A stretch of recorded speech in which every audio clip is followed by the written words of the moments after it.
અને તોગારી તલવાર હથલ રાય સિંહરી વો દિલ્હી રે દરબાર। ત્રણ યુદ્ધ ભારત વર્ષમાં કચેરીમાં થયા છે। તોગાજી ડોડિયા નામનો રજપૂત ઔરંગઝેબે કીધેલું ભારત વર્ષમાં છે એવો કોઈ રાજપૂત કે મારા તિસ્માર ખાના ત્રણ તીરને ઝીલી શકે। બીડો મીડો ફરવા કચેરીની માલ પર ટૂંકમાં જ આ વાત કરું છું, વાતો તો બહુ મોટી છે, પણ તિસ્માર ખાના ત્રણ તીર છાતીમાં ઝીલવા અને અડગ ઊભું રહેવું તોય ડગલા માંડવા। રાજપૂતોની માથે એમ કહેવાય છે કે શબ્દ નવ સરે મેદની સ્તબ્ધ ખોડિયા જાણ મેદાન ખીલા। શબ્દ થઈ ગયા, શું કરું, કોણ કરે આ બીડું ઝડપે કોણ?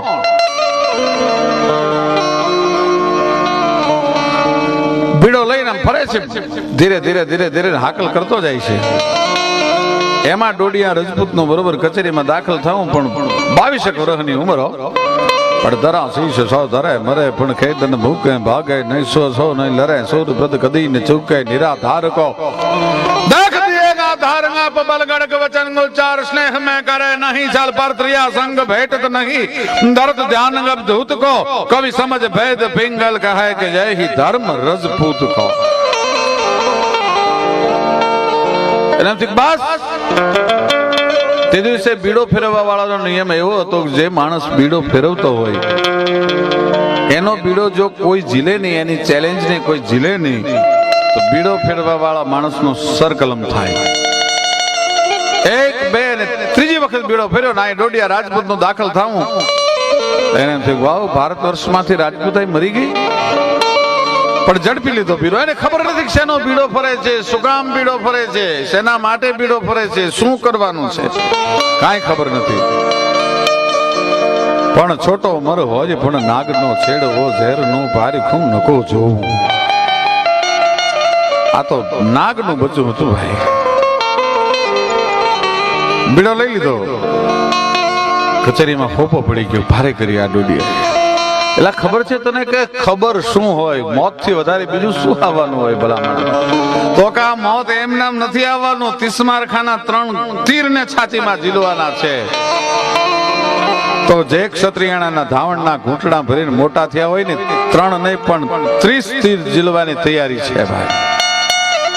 ટૂંકમાં વાત કરી દઉં, બીજે દિવસે કચેરી ભરાણી ને તિસ્માર ખાને તીર છોડ્યું, સવાસ તોગાજી, સવાસ તોગાજી, સવાસ તોગાજી। બીજું તીર નાઈ ધોય અને એમ કહેવાય છે કે તોગાજીની છાતી ચીરીને બહાર નીકળી ગયું।